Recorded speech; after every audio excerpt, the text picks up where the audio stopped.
We're now reading a creepy pasta. I forgot what site I found this on, so please don't ask me. Today we're reading Writer's Block. I'm beginning. Are you okay with that, Matthew? Sure. Go ahead. Freak me out. Probably not gonna happen. The furious scribbling of an aspiring writer can be heard throughout the almost vacant library, a lone entity in a blissful state of ink to paper, processed a masterpiece. James was dying to finalize his thought, but he could not wrap his consciousness around the perfect ending for his story. Frustratingly, he threw his utensil to the ground, happy in the thought that no one was around to see his embarrassing reaction to a seemingly trivial predicament. He had been working on a tale for months, now trying to perfect his creation.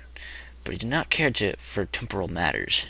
He only wanted to be proud of his accomplishment, to be content in his first effort at the original writing.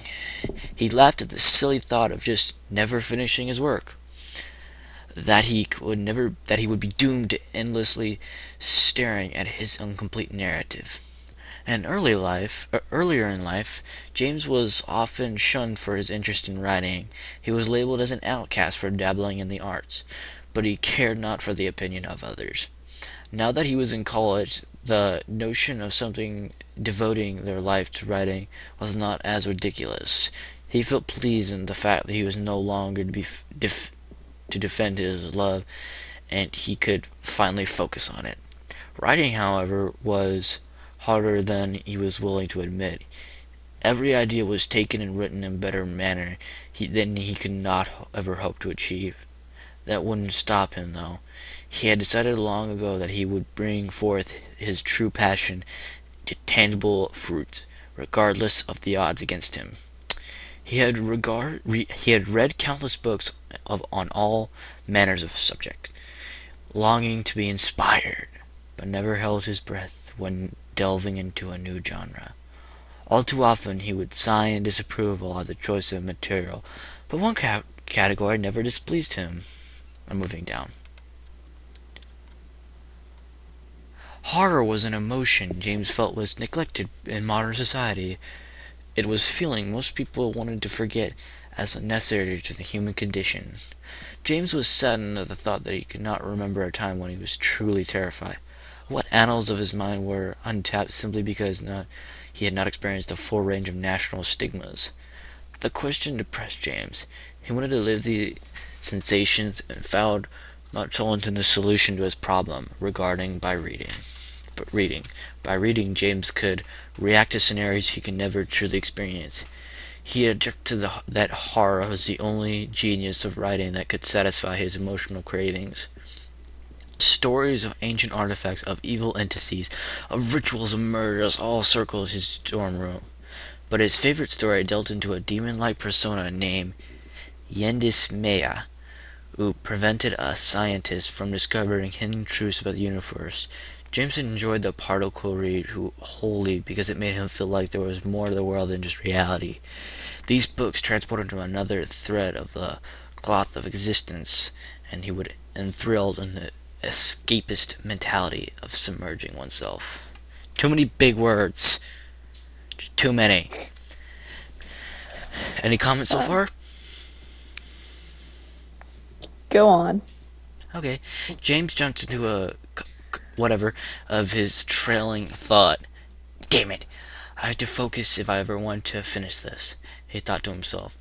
He picked up his favorite pen from the ground and situated his paper, began working again. Something bothered him, though. He looked around the area he was sitting. Remember that he choose a corner of the library on the third floor specifically so that he would be left alone. It was dark and eerie silent that was not completely known to James until that he was observing his surroundings.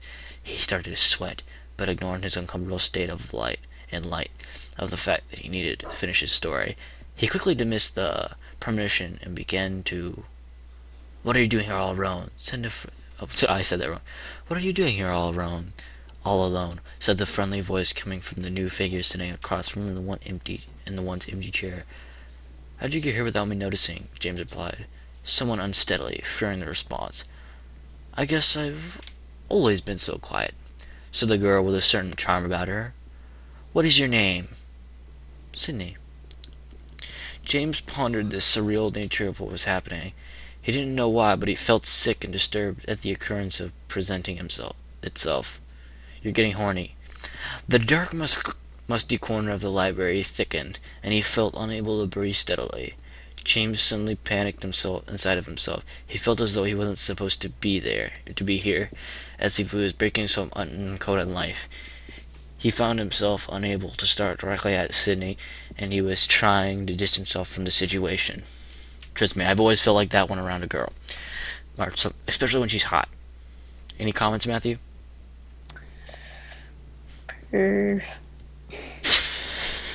Thank you. What's wrong? The simple question lingered in the air and bellowed as an aroma of confusion that permeated the stigma something of the seemingly light-hearted encounter. Gosh, didn't know nerds knew such big words. Nothing. I just felt sick of all of a sudden. James was unsure of what to say next. He wanted to finish the story, but he knew that he had to deal with whatever was bothering him first. "Okay, maybe you should put your work away. You seem rather distressed out." Oh, I thought you were talking to me. "No." Sydney was noticeably confused at James' reaction, but she was agitated at a lack of interest, or more so. "Yeah, that's a good idea. Sorry for all this. I'm just having a bad reaction to the dust in the air." "What? How? Whatever." James lied, but he didn't want to hurt the girl's feelings, even though he didn't know this first thing about her. He decided that he would humor her acquaintance and would make up this awkward introduction by talking to her elsewhere. James cringed internally when he put the incomplete story into his backpack. Why did he feel like he was making a mistake? I don't know. Later at the coffee shop, she's pretty much dead, by the way. At the coffee shop, just outside campus, James became more increasingly intrigued at Sydney. She had explained that she could not really give him an answer for why she had ventured into the third floor of the library, nor could she elaborate the reasoning for saying hello. All that she could reveal that she liked to do things on a whim, and that James should not be concerned with things that did not matter. The weariness of the library was wearing off, and James felt much better now that he had thrust back into normalcy. What? They talked for hours about each other's lives. James couldn't help but feel Sydney exaggerated on a few incidents, but he was much too polite to point out the inconsistencies in her tales. He was just glad that someone was talking in interest to him. He was so used to being ignored. Yeah, I didn't know nerds could pick up chicks. At the conversation's end, James got Sydney's number and felt quite accomplished in a strange turn of aesthetic. He got her phone number. Okay, perhaps Sydney could not become a possible love interest for James. The thought was surely pleasing to his mind, but he felt as though he was getting ahead of himself. Dude, you did get ahead of yourself. That's pretty obvious. Back at his dorm, James reclined and began to recount the memories that made that day. He pulled out a story from his backpack to see how much work he still needed to get done, and noticed something odd. All the corrections that he had scribbled during his stay at the library were erased as if it would not alter the story at all. James' heart stopped and became very at edge. There was no one in the library able to access his bag beside himself and Sydney, and he had kept his backpack on the entire time in his coffee shop. How could anybody have possibly taken it out of his person, and why would anyone do such a thing? James could feel beads of sweat forming on his forehead, and he was getting extremely anxious. This is impossible, he thought to himself. James decided to take a nap. Perhaps he would feel more comfortable after resting a bit. James' dreams were plagued by nightmarish figures pulling him out and questioning him about his knowledge. These figures eventually converged into one being at aberrant proportions. It stared directly into James' eyes. It was demanding him of something. Scrolling down. dude. I didn't know chicks did this to a guy. When he awoke, James was feeling more ill than when he had absolved to sleep. He immediately pulled his story out of his bag to find that it was still showing that he had made no alterations since the beginning of that day. James sighed and let the facts dwindle in significance until he no longer cared about his harsh reality. He rejected disturbing thoughts and began to remake his story as best he could what it looked like before Sydney had made her appearance. Sydney had she taken my story? James was thinking clearly that he had ever before, trying to recall each and every detail of the uncanny visit. There was no way, besides what reason would she have to do such an action? James went back to work on his story, but he didn't even have the time to write a single before the phone rang. Moving down. It was Sydney's number. He was surprised that she had called him so soon. She must have really been interested in him. He answered without hesitation. Hello? Hey, James, look, I've been thinking, and I would love to go see, love it if you could see you tomorrow. Yeah. There are a few things I want to tell you. Well, okay, but where? Back at the spot in the library. Be there at 10, okay? Yeah, sure, I was planning on being there late tomorrow anyway. Sounds great, see you then. She hung up without saying a goodbye at James' phone. Produced a familiar tone, letting him know that the conversation was over.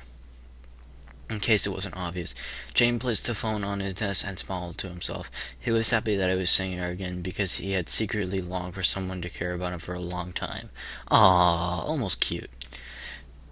Maybe this would be the beginning of something beautiful. After a while of childish jubilation, James began to think once more of his story. He started to piece together how to conclude the story, but he felt great hesitation in his mind. James got the uncontrollable feeling that he was discovering something forbidden. He began to jerk and spasm every time he put pen to paper and was becoming enraged at himself. He wanted nothing more to finish the story, but he could not ignore the vibration in his skull. Tears started to form on the corner of his eyes. James was screaming in pain at the idea of firming up his work, as if it was unlocking potential in his brain that would forcibly shut off revelation passed over his eyes. But he was seeing nothing as he blinkingly stared into another dimension. James agonizingly pushed his eyes to a closed position, as if it would stop the perfected madness coursing through his veins. James was losing consciousness, and his mind went void as he slammed his head into the cold, hard ground of his dorm. Hold on. Luckily, when James awoke, it was still time enough to get him ready for his first class. His head was still throbbing, but he could not tell if it was from physical pain or mental something. He realized that his eyes turned to tunnel vision as he glanced over his story on the ground beside him. He quickly shoved the papers in his backpack and recognized his reorganized his disheveled appearance, because after his final class of the day was over, he would have no time to return to his dorm and prepare for meeting Sydney.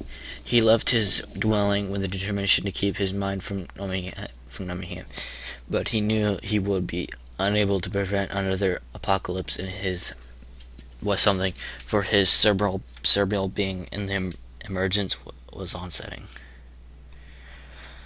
Throughout the class of the day, James could not keep focus. He was constantly losing his center of attention in the night before his story, but he made sure not to strain too hard on the subject. He left himself with the notion that he did not want to be driven insane before he met Sydney again. With each passing hour, James felt less worried about his mental fits of past and concerned about the night with Sydney. What does she want to tell me exactly? James thought to himself, as he lost interest in his professor. He could not shake the feeling that something was not right. The words seemed tilted in a wrong angle. The hue of the sky was discolored and ever so slightly, that the voices of passing students around him were all at the frequency where he was not familiar with. James was unbalanced, and he needed to